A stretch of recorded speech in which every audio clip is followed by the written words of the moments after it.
La historia de José y sus hermanos es uno de los relatos más conocidos del Antiguo Testamento, específicamente en el libro del Génesis, capítulos 37 a 50. A continuación, te cuento la historia completa. 1. José, el hijo favorito de Jacob.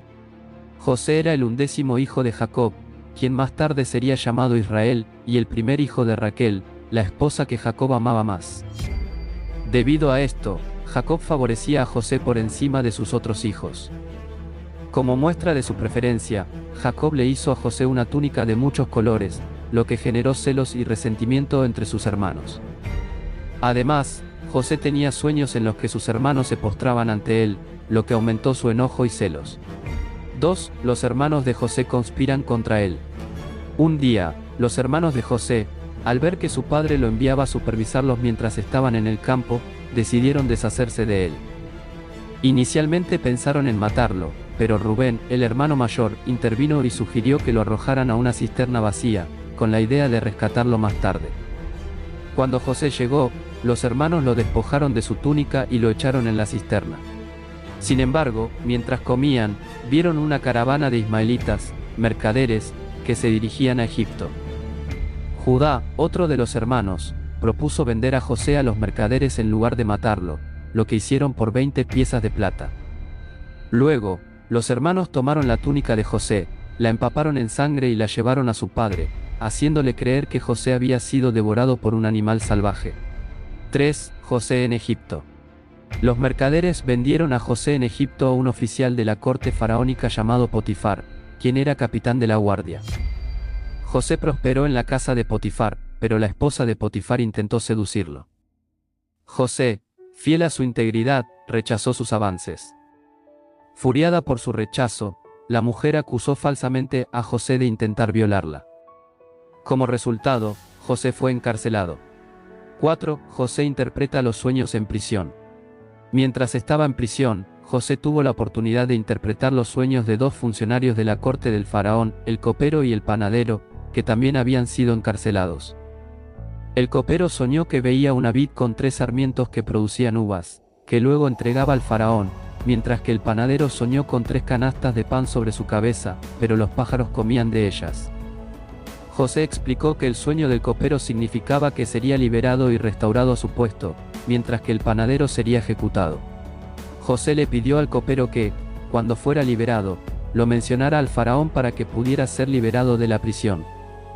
El copero fue restaurado a su puesto, pero olvidó a José por un tiempo. 5. El sueño del faraón y la interpretación de José. 2 años después, el faraón tuvo un sueño perturbador, vio 7 vacas gordas que salían del río Nilo, seguidas por 7 vacas flacas que las devoraban. Luego soñó con 7 espigas de grano llenas y 7 espigas marchitas que las devoraban.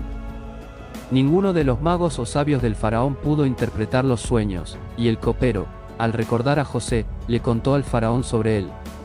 José fue traído ante el faraón y, con la ayuda de Dios, interpretó que los sueños anunciaban 7 años de abundancia seguidos de 7 años de hambre.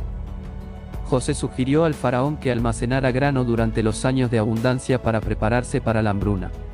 6. José se convierte en segundo al mando en Egipto. Impresionado por la sabiduría de José, el faraón lo nombró gobernador de Egipto, colocándolo por encima de todos, excepto del mismo faraón.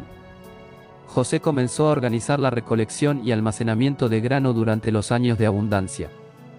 Cuando llegó la hambruna, no solo Egipto, sino también otras regiones cercanas, incluido Canaán, donde vivían sus hermanos, sufrieron escasez de alimentos.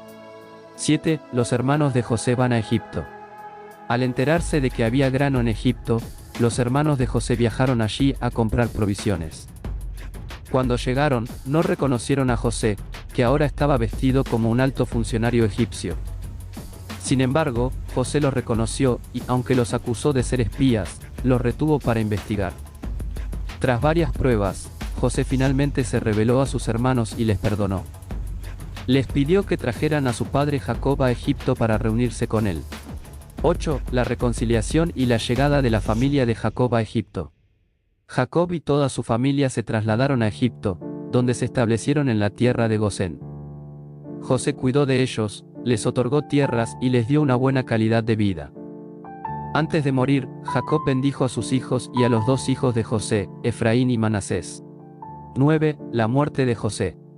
José vivió 110 años y antes de morir, llamó a sus hermanos y les prometió que, cuando Dios les diera la tierra prometida, llevaran sus huesos de vuelta a Canaán. José murió y fue embalsamado, y su cuerpo fue colocado en un ataúd en Egipto, esperando el cumplimiento de la promesa de Dios. Lecciones de la historia. La historia de José destaca temas como el perdón, la providencia divina y la fidelidad de Dios a sus promesas.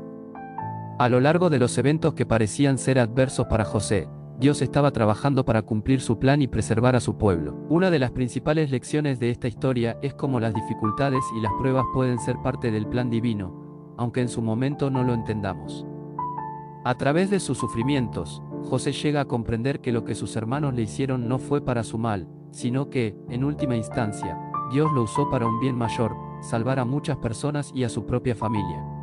El perdón de José a sus hermanos es otro aspecto central. A pesar de la traición que sufrió, José no guarda rencor. Su capacidad para perdonar refleja una profunda madurez espiritual y una visión más grande de la vida, donde el odio y la venganza no tienen lugar, y el amor y el perdón son los caminos hacia la reconciliación. En resumen, la historia de José y sus hermanos nos invita a reflexionar sobre la importancia de la fe, el perdón y la manera en que los desafíos de la vida, aunque dolorosos, pueden ser parte de un propósito más grande que tal vez no comprendemos en el momento, pero que, con el tiempo, puede revelar la sabiduría y el plan divino.